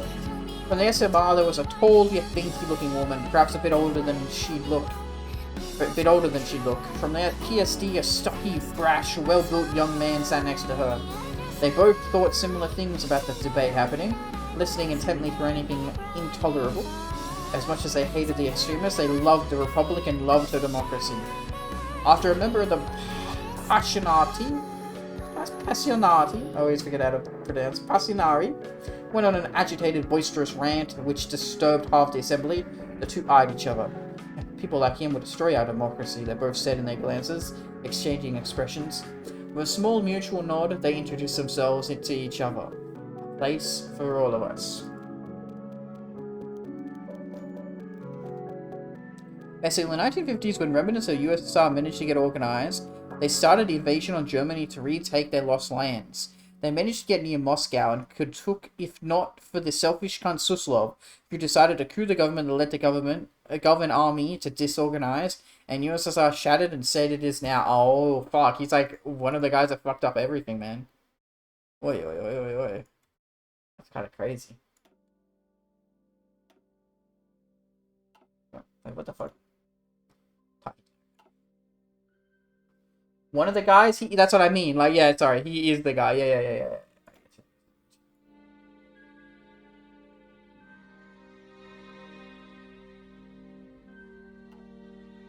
The Visionary. The winds blew cold through the Kobe night as the shadow tramped through the field. The snow crunched beneath his feet until he reached the ideal spot. The night was clear and silent, perfect for his surreptitious observations. He placed the long case in the field, withdrawing the tripod, deftly expanding it, and attaching the telescope to the top. His nighttime adventures were a risk, of course. Suslov had expressed concerns for his safety during assassination attempts from the Passionati. But if even Comrade Suslov's men did not know of his excursions, how dangerous could it be? Glancing into the telescope, Andrei Zadanov's mind wandered. Far away into the lights of Siktivar, that snake pit of intrigue and violence, he found serenity in the gentle movements of the stars. Perhaps out there lay hope. Other beings who overcame their petty infighting and defeated their worst qualities. An example for humanity to follow into a new age. Also, we heard this song too much, so I'm skipping it. Freedom from want, freedom from conflict, and freedom from ignorance lay within the grasp of humanity. It was such a shame that it had been squandered for so long, and on the petty conflicts of the last decade and the great battle with the backwoods, regressive Germany. But soon the time would come. His vision would guide Russia and the world into a brave new era, and mankind would be free. I don't know the funny space dude. This guy's epic. The way forward lies in our hands. I don't know who that guy is, but okay. Why is everybody in this country funny in Komi, man? Admitting fault. Friends of the party and of the Republic, I'm aware that you all now know of the allegations regarding my ties to Dadonov. I must say with complete truth that these have existed, and... Shocked exclamations and murmurs filled the chamber as the depths of the situation sunk into the politicians in attendance. For a solid minute, anarchy ruled over the chamber as arguments began over Zolzhenitsky's true loyalty, only ending with the head of the session declared order to be held in the assembly. These ties have existed, yes, but these ties are now cut, and they will remain cut for good. My loyalty is not to Zadonov, but to this republic we preside over. I implore you all to consider this. Thank you. The politicians look over at him, all eyes pouring down upon Volsonetsky. The fate of his leadership relies on them, and now they must vote on it. The party will decide your fate.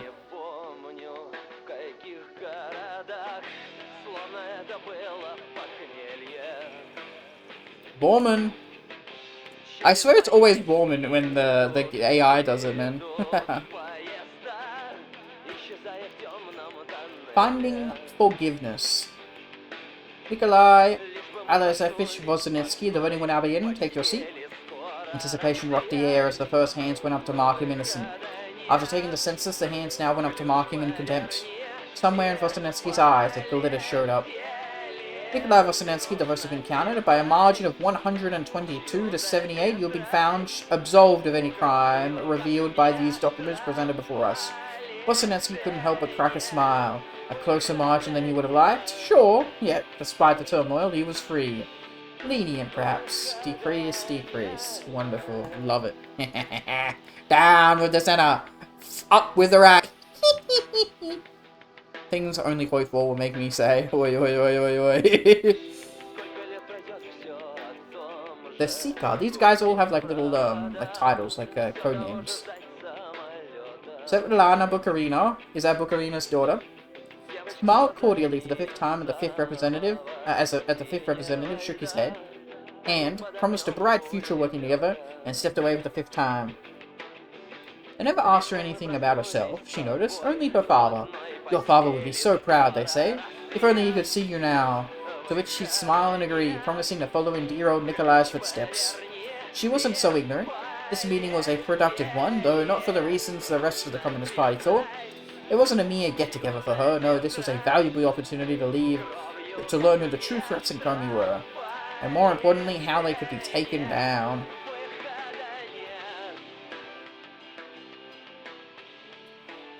West Russian warlords be like, Onega, Finnish Dogs, WRF, Red Army, Volodoga, Chill Dudes, Komi, literally circus, Gainy, God is everything, Vyatka, Tatarists, Gorky are like tanks, Taristan, just Tatars, Samara, German collaborators, Bashkortostan, just Bashkirs, Aryan Brotherhood, names everything.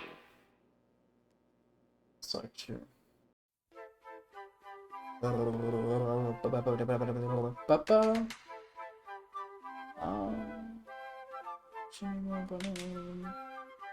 Men who had just spoken to her, she noticed with some grim satisfaction, was a coward. The second she'd disagree with him on a minor dispute, he'd back down and apologize thoroughly.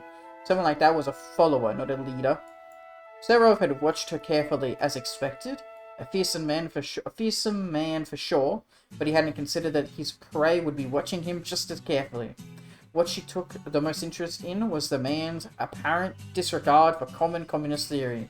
The way he spoke reminded Svetlana of what little Nazi propaganda she had suffered through in the past. The party was nearing a breaking point, she concluded at the end of the night. Zhdanov and Suslov, for all of their attempts to enforce unity, could not control everyone. Serov would be the first to go, she reasoned, but certainly not the last. A new rising star in the party would be a welcome sight for many, a reassurance the glory days of the Union were not all lost. Svetlana Bukarina would be that, but unlike her dear father, she wouldn't let Russia slip through her fingers. A new player enters the game. Valentino Universe, Stalin lost power struggle to Bukharin. Yeah, so Bukharin is literally like the Stalin. And this is like Stalin's daughter. It's like, hey guys, I can do it. No, sorry lady, we're getting some Russian cock man in charge, I guess, I don't know.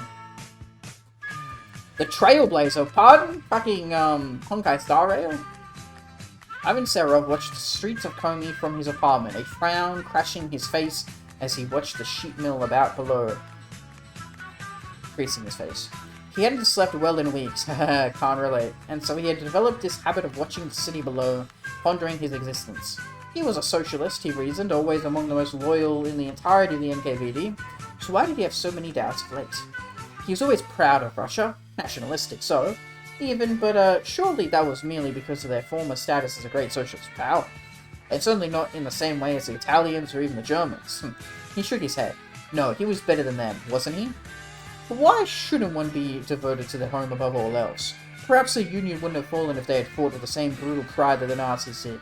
Serov felt a churning of doubt within his gut, one that had only intensified over the past few weeks. Perhaps he wasn't wrong. Maybe, just maybe, if Suslov and Zhdanov were misguided about such questions. Maybe Serov could teach them his new ideas. A smile crossed his face as he considered, and for the first time what seemed like years, the churning in his guts lessened. He would lead the Communist Party, and Comey with it, to greatness. He stormed to his desk, placed a fresh sheet of papers into the typewriter and began. For this, he would change socialism forever. An innovator, or a madman. But Blueprint was a chill dude. He brought back democracy to the Communist Party and was pushing towards freedom of beliefs, etc. Damn. Sorry, when I say like Stalin, I mean like... Yeah, well, I guess like Bedman Stalin, even, yeah. Another late night in Zetvar. Yuri Andropov sighed as he lazily tapped the butt of his cigarette against the ashtray, watching with no real interest as the ashes drifted to the bottom of the small glass container. Yet another late night at the office. The light patter of rain against the window drew his eyes to the dark and muggy streets of Zetvar outside.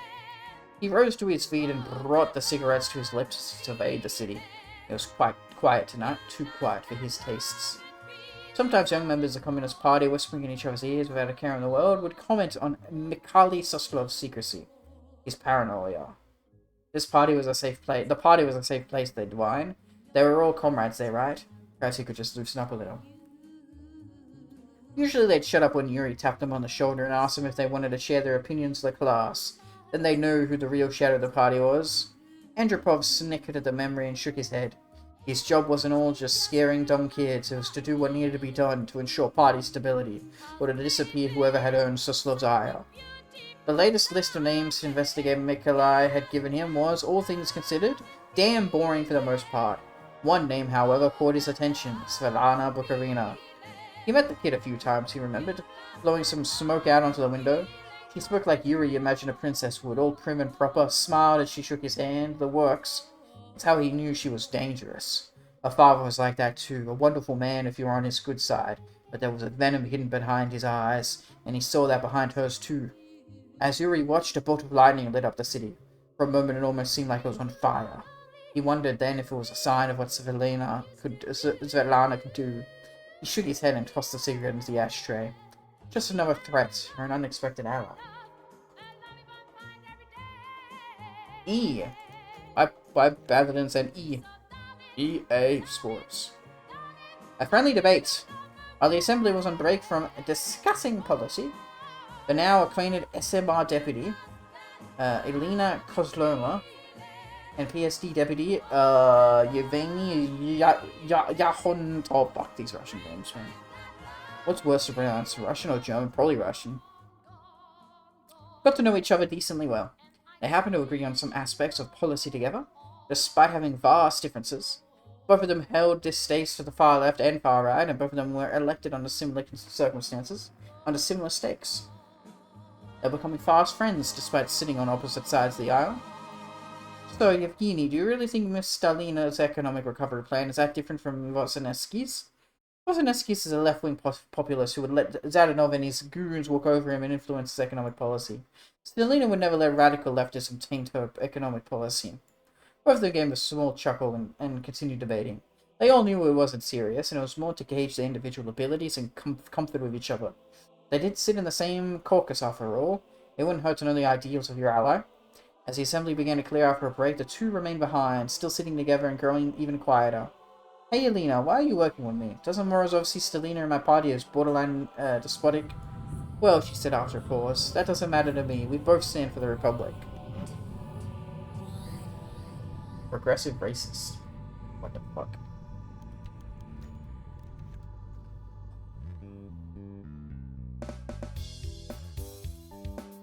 Hello Ferdinand, hope you're doing well, welcome on in.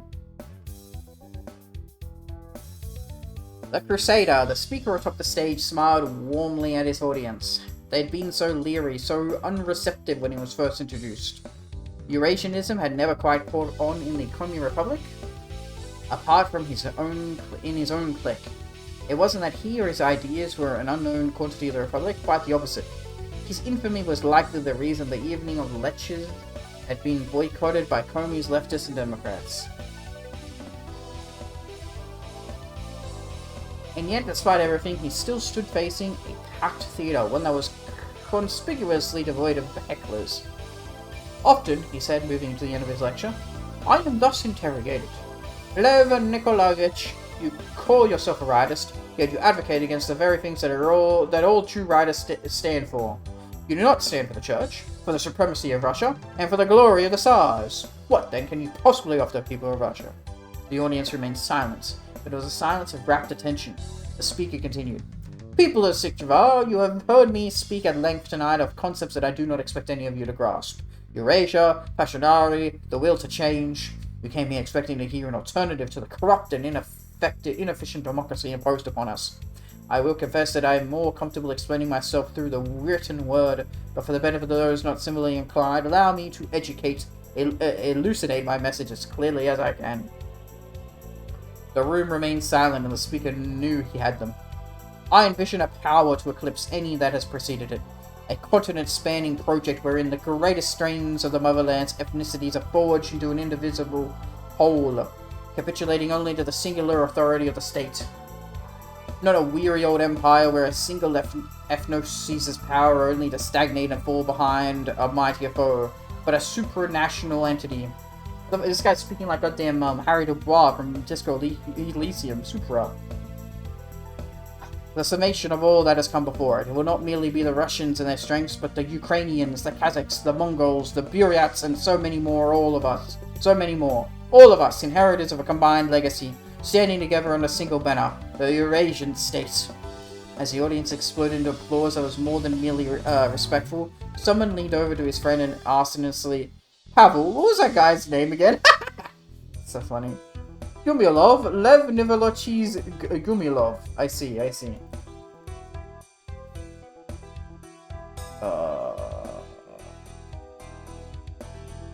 Haha, Gumilov Schizo? I see. Gumilov is weird 100%. Wait until we get to Taborinsky. I read it when I was at a university. Funny guy. Damn. Is that a motherfucking Among Us? It looks like it.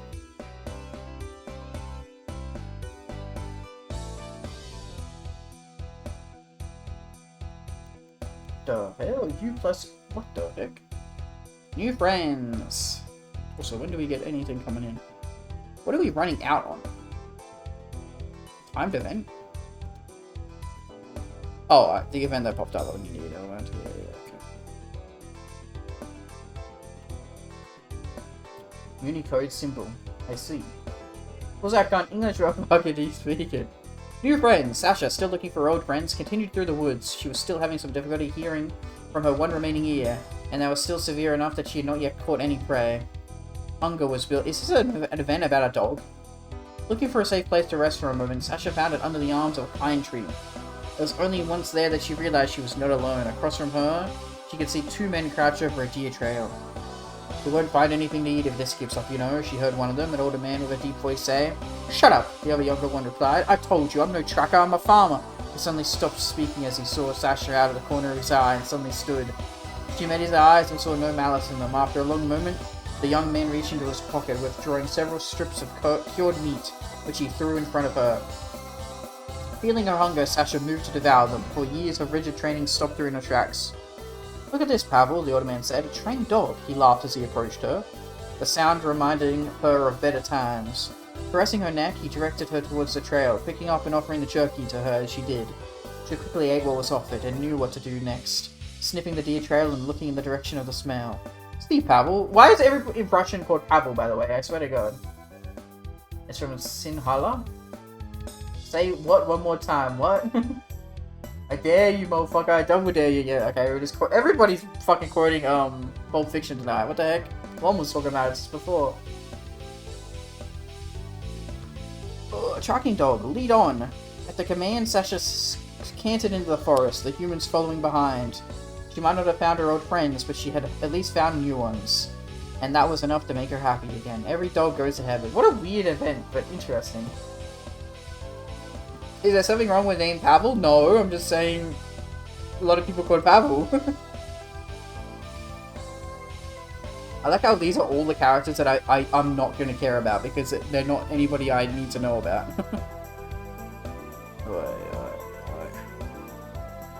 The organizer, Igor Sharovich. Okay, this guy does matter because I need to get this guy in charge of the rat. And we just learned about Gurmilov. Okay. Gumilov, not to be racist, this is a real Russian name. Gumilov sounds like a alien from like Rick and Morty or some shit. That's what I fucking thought, mate. Igor Sharovich looked at the window. As the sun slowly crept into the room, an uninvited intruder. Candlelight spilled over to his drafting table as its glow lost luster. Sharovich puffed his lips to blow it out, then stopped. Now was not the time for that. Not when he was approaching completion. What? No. Fun? What? He took up his pencil and... Okay. And leaned closer to the drafting board. The particular street was difficult to optimize, and it might be better to remove it entirely. Eraser in hand, he wiped it off the map. Much better. He adjusted his glasses, discarding his pencil for a pen. He took a step back, seeing his work in its entirety for the first time since last night. The Sharovich was beautiful. Ordered roads with sidewalks and pavement made precisely to accommodate not only the people of Shikharvar, but to compensate for its population growth. Everyone in Shikharvar could get from one point to another in less than an hour's travel time. He put the tip of his pen onto the drawing board. Others in the National Assembly had mocked him before. The lines on two streets intersected. He reached out to his eraser, finding it in his pocket after a few moments of frantic searching. He erased the obstacle, rearranging them to bear each other's weight. One incoming, one oncoming. This proposal might not get anywhere, considering the political nature of the Republic, but the work was its own reward. Now onto the sidewalk, and onto this pavement, as he drew in his lines and dotted in points along with them. Streetlights. All of this done, Sharovich decided to test his creation. The walk from his home to the National Assembly was 15 minutes. He picked up his pencil again, tracing along the new route. In his head, his mind ticked, 2 meters a second, average walking speed, 10 minutes. Now for the next step. Much property destruction would be involved in the realization of this plan, and he had the original design on top of this. Taking out his notebook, he began to count sufficient measures. Aren't you supposed to get Taboritsky? Never mind, you first to get Sharovich. Yeah, I know. Yeah. So where the fuck am I? There we are.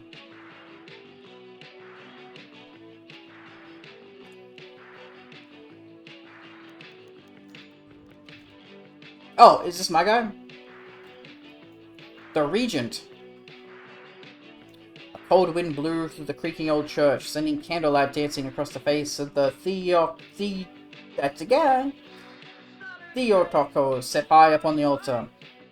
Her eyes and those of her child stared down at the supplicant kneeling before them, his lips constantly moving in quiet prayer.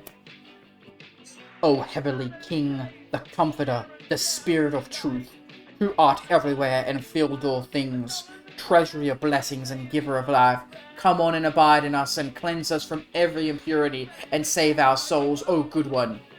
Sergei Taboritsky paused and shivered as a frigid draught swept over him, its bite sending chills through his old bones. Holy God, holy mighty, holy immortal, have mercy on us. Holy God, holy mighty, holy immortal, have mercy on us. Holy God, holy mighty, holy immortal, have mercy on us. The cold peer pressed in, piercing the immaculate old Tsarist uniform he wore. Its golden collar felt like a manacle of frozen iron around his neck, and the fine silk lining did nothing to shield him from winter's bite. He grimaced, gritted his teeth and opened his eyes, lifting his head to stare directly into the eyes of the Blessed Virgin. In response, he felt the flame of faith roar to life inside him again, driving the cold from his body. He gasped with the sudden intensity of its heat, but stayed perfectly still. There was a pressure behind him, a pair of reassuring hands on his shoulders, gentle whispers in his ears, moisture gathered in his eyes, and he closed them again, recognizing the familiar sensation for what it was. Keep him safe, O Lord, he uttered, speaking directly to the presence. Watch over our blessed sovereign. Return the Tsarevich to us when the time comes. Give me the strength to carry out my sacred task, to defeat your enemies, to restore this land to what it should be. I beg you, stand with me, O Lord, and help me save Holy Russia. God save Russia. Okay, I will have to say, in terms of character introductions, this guy probably has, like, the best one. Even Sasov's was, like, cool, but this guy's cooler, man. I'm not gonna lie.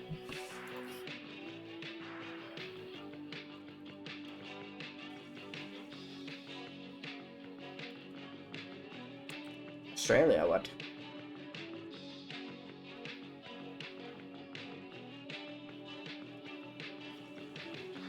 Okay.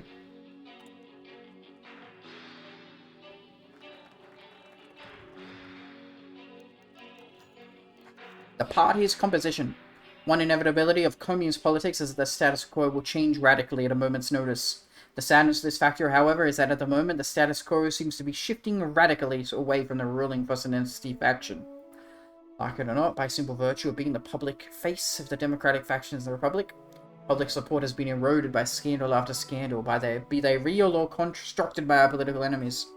Public support, even fleeting and ephemeral, has as of late been shifting either to the Susalovite extreme left or the more moderate liberal and conservative factions, those of our coalition partners.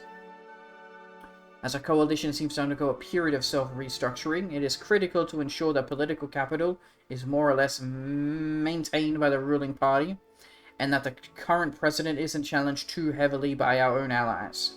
Whether the solution to this is limiting our most credible coalition partner, or simply standing by and letting our power shrivel away, is entirely up to the whims of the president. Sorry, Ivan. Increase the influence, decrease. Okay, so that will be a net increase of 2. This will be a net decrease of 1. Oh, I like that. That's good. We want to lower it, so that's what I'm doing. The Ghost of Siktvar. Sergei prepared himself for the day's events. He had set himself up on the roof of a building across from the Komi Legislature Hall and was prepared to execute his part of this plan. Sergei and his men had been hired to assassinate a group of Komi politicians. They were proving to be significant obstacles in their employers' plans. The first part of the plan involved the release of a small amount of tear gas, holy shit, from the Siktvar arsenal into the hall. How they managed to get a hold of it, he had no idea. After the hall was evacuated, he would make his move. He would take the first shot from that position and flee. His co-conspirators had set up in other buildings would finish off the targets as he distracted the guards. Sergei made for his radio, hoping to get a final check-in before things began, but was interrupted by Yuri's voice briefly cutting in. Lasted only a moment and nothing was said, but he could swear he could hear a scream in the distance. "Yuri, come in, what's going on?" he demanded. All he got in return was silence. Something was wrong.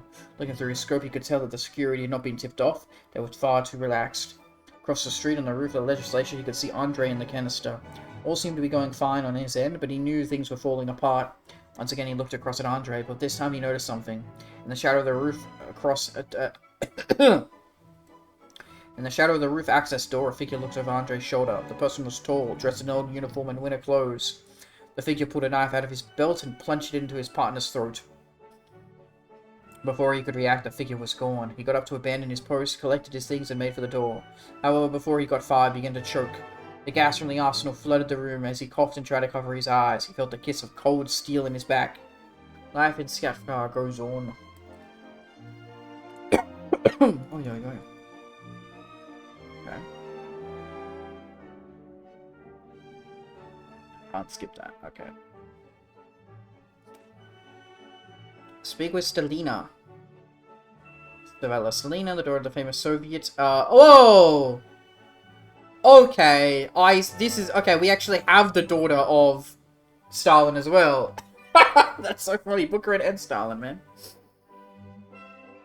Daughter of the famous Soviet bureaucrat Joseph Stalin is one of our most valuable assets in crafting effective means of keeping radicalism down. Her plans, though often ruthless in prioritizing effectiveness, are generally excellent and proven a good foil to our rivals' constant scheming. Keeping our loyalty and opening our party up to more of her influence is considered by many to be a critical part of keeping our hegemony. Despite several of the more principled Democrats complaining about her alleged authoritarianism, approaching her can surely only help us, team.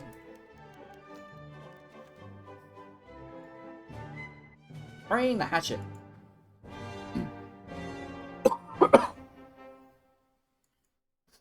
Today, members of all three major Democratic parties concluded a closed assembly meeting to discuss issues which all parties faced. If you want to empower right-wing parties, you should do the acts before doing the main focus tree. This one? Okay. I'm gonna trust you, but I'm assuming it doesn't matter, but okay.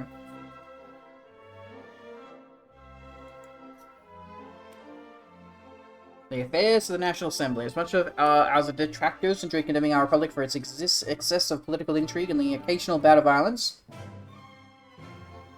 there is more to Comey than scheming and intriguing. The policies of the National Assembly, while bitterly contested, as all things are a critical element for the thousands of people who were affected by the government's machinations each year. Opening the National Assembly for the year, appointing new party whips, and ensuring that everything functions as normal shall ensure that the functions of the Republic's institutions are as strong as ever. Additionally, this will give us the opportunity to cut through precedent and tradition, changing long-standing laws and improving the life of the multitudes of citizens of the Republic. Through the tactful exercise of state power backed by the people, anything becomes possible. Yes, there is also an act that changes the conscription law that is very useful. Okay, cool. Pardon me. Assembly. Meeting to discuss issues which all parties faced. Our discussion was fierce and there was plenty of times where certain delegations almost stood up and left entirely.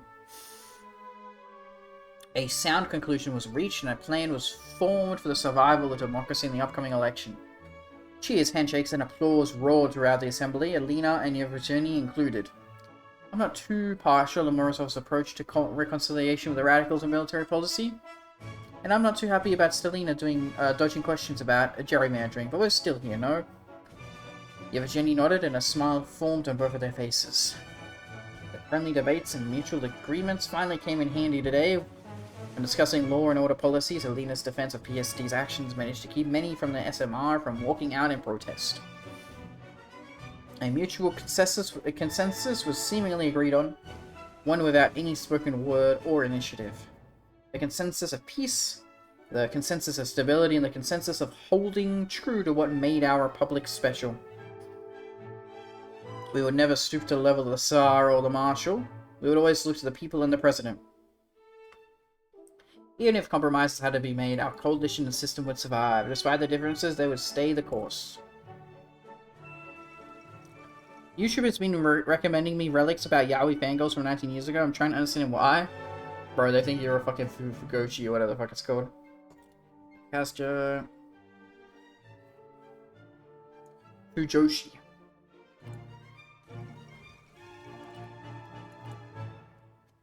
Yep. I see. I get more time to get the right powered up. Okay.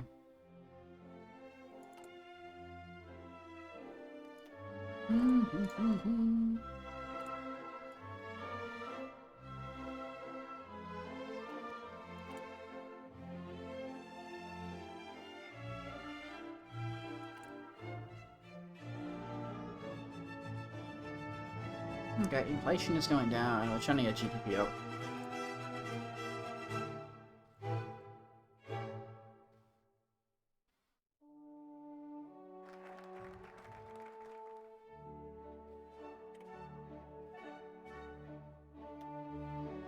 Oh, okay, just PP. The 1962 budget of the Komi Republic. The 1962 budget of the Republic is a critical document providing a comprehensive list of appropriations for each and every program administered by the government of Komi. However, even with the ruling coalition's dominance of the National Assembly, its passage is not entirely guaranteed. Historically, compromise has been necessary to pass budgets, as every party within the coalition has different ideas on what should be funded. The budget thusly has become an exercise in pork barrel spending, with deputies given appropriations for pet projects to keep them loyal. With the increasing unpopularity of President Vozinetsky, however, the National Assembly could possibly not be quelled by the usual tricks. Numerous advisors and allies of the President have hinted to him that the usual methods of getting the government on his side will be much less effective during this term, and additional means may be necessary to ensure that the Republic gets what it needs in terms of funding. 1962 budget. And this will probably be the last focus that we do, and then I'll be off for today. I said 2 hours, we're gonna do 2 hours. I have to wake up in like fucking 6 hours, man, so I need to sleep. I don't have to wake up in... I don't have to, but I should wake up in 6 hours. 6.5 at the very most. By the way, have you heard of QSMP thing? I know of SMP, I don't know of QSMP. Alrighty, mail. Is that, you're going to bed as well, Paladin? No worries. Have a good sleep. QSMP, is this just like a new SMP stuff? It's got J-Schlatt, it's got Emaru, those are the only two names I know. Oh, it's got Filza. He's still around. I like that guy a lot. I remember he got popular because of the hardcore world, right? Just chilling before bed. Nice. Server made by Quackity. I know that guy too. They invited full poly streamers. Is that the thing I seen on the recommends of Twitch? Who else? Tommy Innit? I've heard of that name.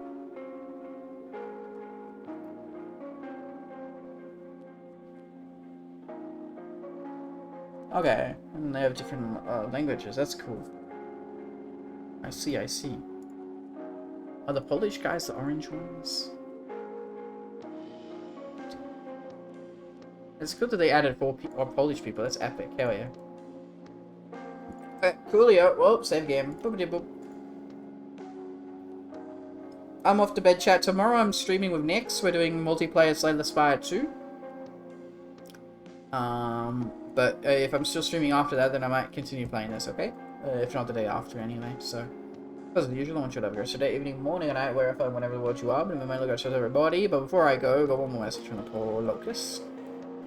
These 4 streamers created a train station and made a joke it was funded by EU. European Community in Poland posted this on their Twitter saying they are happy to donate 67 diamond blocks for project.